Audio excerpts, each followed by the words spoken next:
Le dernier quart d'heure de Smart Bourse, c'est le quart d'heure thématique et le thème ce soir, c'est celui des matières premières. On l'a un petit peu évoqué au cours de l'émission. Bien sûr, le pétrole qui reste la grande variable macroéconomique sous l'impulsion bien sûr de la géopolitique. Et nous vous proposons tout de suite de revisionner l'interview de Benjamin Louvet, le directeur de la recherche de la gestion matières premières d'Ophi Invest Asset Management. Il était l'invité de Grégoire Favé il y a quelques jours. Il parlait notamment du Venezuela, un pays, on le sait, avec les réserves les plus importantes au monde. On l'écoute tout de suite. Plusieurs remarques sur le sujet. La première, c'est qu'effectivement, il y a un vrai questionnement autour du montant des réserves de pétrole du Venezuela. Les réserves sont aujourd'hui affichées à 300 milliards de barils, ce qui en fait effectivement les plus grosses réserves du monde devant l'Arabie Saoudite, d'une courte tête, mais ça fait grosso modo 17-18% des réserves prouvées.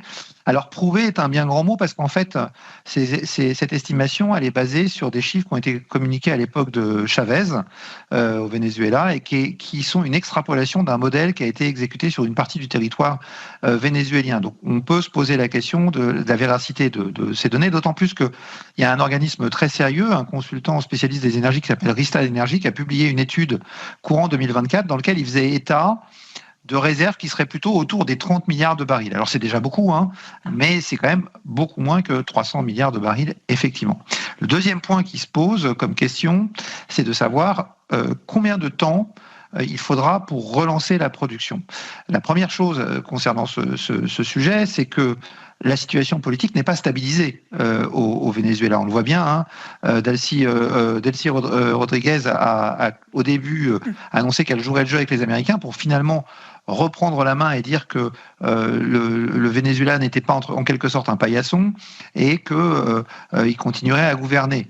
Ce qui a amené Donald Trump à la menacer de la façon la plus violente qui soit, en disant que son sort pourrait être pire que celui de Maduro. Donc on a une situation qui est compliquée et qui n'exclut pas que les États-Unis aient encore besoin d'intervenir s'ils veulent vraiment stabiliser la situation. Et puis ensuite, il y a une autre question qui se pose, c'est que le pétrole vénézuélien est un pétrole très lourd, qui n'est pas forcément un pétrole très recherché parce qu'il demande à être mélangé pour arriver à être raffiné. Les raffineries ne sont pas tellement équipées pour traiter ce type de pétrole, mais il peut intéresser les Américains parce qu'il faut savoir que le pétrole de schiste que les Américains ont beaucoup développé ces dernières décennies est un pétrole, lui, très léger. Donc en mélangeant les deux, ils peuvent arriver à obtenir un pétrole qui a un niveau moyen de densité qui convient à leur raffinerie. Maintenant, il y a un deuxième problème qui est de savoir si les champs pétroliers du Venezuela peuvent être redémarrés pour ce qui est des champs de pétrole conventionnels.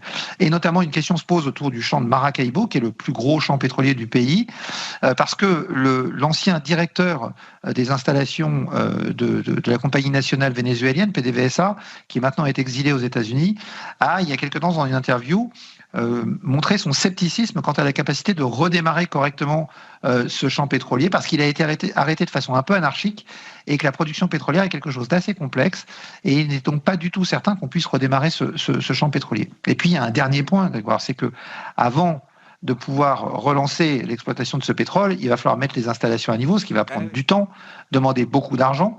Et puis, comme ce pétrole est très lourd, il va falloir, je le disais, le mélanger pour ensuite le faire passer dans des pipelines. Donc, ça veut dire construire des infrastructures pour mélanger ce pétrole, ensuite construire des infrastructures de transport.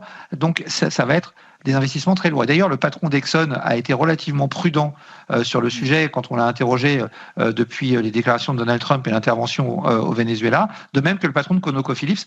En gros, Grégoire, quand vous êtes un producteur de pétrole aujourd'hui et que vous avez le choix entre produire du pétrole de schiste chez vous avec un robinet que vous pouvez allumer très vite, en grosso modo ça met 3-4 mois pour lancer un puits de pétrole de schiste, et que vous pouvez aussi éteindre assez rapidement, pourquoi aller s'embêter à aller développer des ressources dans un pays où la situation politique n'est pas stable et où, comme le rappelait le patron d'Exxon, ils se sont déjà fait exproprier une fois. Donc on est très très loin, les spécialistes parlent de 6 à 8 ans minimum pour revenir à un niveau de production comparable à ce qu'on a pu connaître par le passé. Donc vous voyez bien qu'on est très très loin d'avoir trouvé un nouveau gisement de pétrole immédiatement utilisable par les États-Unis. L'autre sujet qui mêle production pétrolière et géopolitique, c'est l'Iran, peut-être, Benjamin.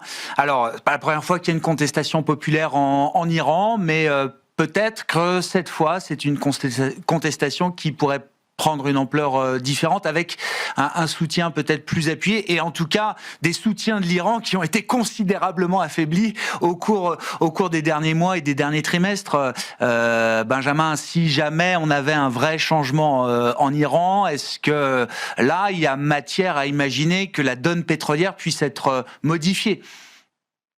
Alors, le vrai sujet, et on l'a vu d'ailleurs aussi au Venezuela, c'est que si jamais il y avait un changement en Iran, comme vous le mentionnez, ce qui compte, c'est de savoir comment se fait ce changement. Est-ce qu'il se fait de façon violente ou pas? Je pense que la vraie question est de savoir si les États-Unis interviendront. Parce que tant qu'on est dans une contestation populaire, à moins qu'elle dégénère réellement, on peut s'attendre à ce que l'Iran continue à profiter en partie de ses soutiens, mais quand bien même le gouvernement iranien perdrait, on est en droit de se dire que les installations pétrolières, dans ce cas-là, ne seront pas une cible. Et donc, que la production pétrolière pourra continuer, et avec un régime plus favorable, peut-être que le pétrole pourra plus facilement couler vers le reste du monde, avec peut-être moins de sanctions que c'est le cas aujourd'hui. Si on devait avoir en revanche, une intervention américaine, à nouveau, en Iran, comme ça peut être le cas il y a quelques mois, là, la situation sera à surveiller de très près, parce que ça pourrait dégénérer, parce que là, il faudra voir la réaction des autres pays autour en cas d'ingérence américaine dans cette crise qui, pour l'instant, est une crise populaire, vous le disiez.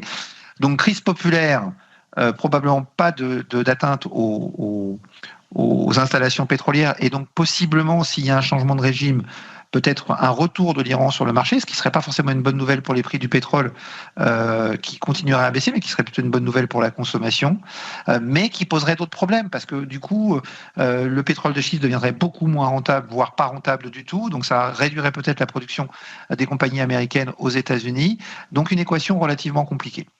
Qui sera le métal gagnant de 2026, Benjamin? Je passe du coq à l'âne, mais c'est vrai que qu'il soit précieux ou industriel, les métaux flambent, le cuivre est au sommet, l'argent a fait 150% l'an dernier, l'or, je n'en parle même pas, qui est dans tous les esprits et qui est devenu un sujet presque populaire aujourd'hui. Qui sera le gagnant de 2026? Vous en oubliez. Hein? Et vous en oubliez le palladium, tous les autres, justement. L'année dernière, l'or a battu un nouveau record historique, l'argent a battu un nouveau record historique, le platine a battu un nouveau record historique, et le cuivre a battu un nouveau record historique.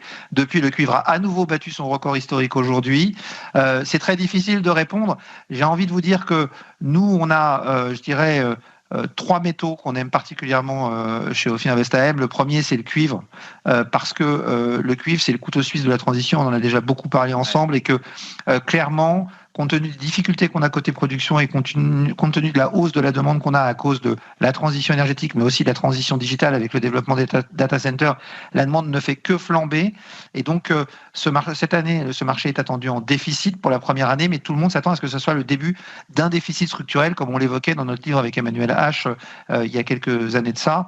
On arrive dans l'ère de raréfaction de ces matières. Non pas qu'on n'en ait pas assez. Le problème, c'est pas la taille du réservoir, c'est la taille du robinet. Et sur le cuivre, on arrive dans cette équation-là. L'Agence internationale de l'énergie, je le rappelle, dit qu'à horizon 2030, on devrait avoir un supply gap sur le cuivre de 20%. Ce qui veut dire que la demande serait 20% supérieure à l'offre. Avec une partie des stocks rapatriés aux États-Unis aujourd'hui qui servent plus de coussin amortisseur dans ce marché-là, d'ailleurs, Benjamin. Exactement. Il y a eu un envoi des stocks à cause des craintes de barrières douanières, de tarifs, comme on dit en anglais. Finalement, le cuivre raffiné a été exclu de la base taxable. Néanmoins, ce cuivre reste aux États-Unis aujourd'hui parce que c'est pour les maisons de négoce un moyen de faire de l'argent. Le cuivre est stocké à moindre prix. Il est sur une tendance qui est intéressante pour eux. Et en vendant ce cuivre à terme et en roulant leur position, ils encaissent tous les mois un peu d'argent. Donc, ils n'ont pas de velléité à le renvoyer ailleurs pour l'instant. Il y aura des mécanismes de marché qui se mettront en place si ça continue et que le cuivre continue à beaucoup monter et qu'on commence à avoir des raréfactions ailleurs. Les deux autres métaux que vous aimez avec le cuivre, oui, Benjamin.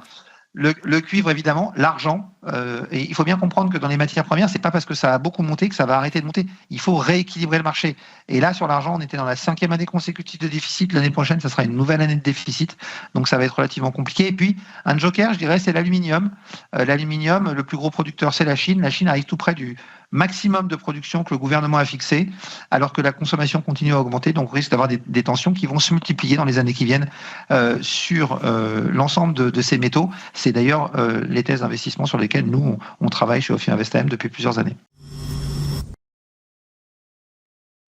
Et voilà Benjamin Louvet, l'expert de Ophi Invest Asset Management, qui nous prévient sur la raréfaction des matières premières.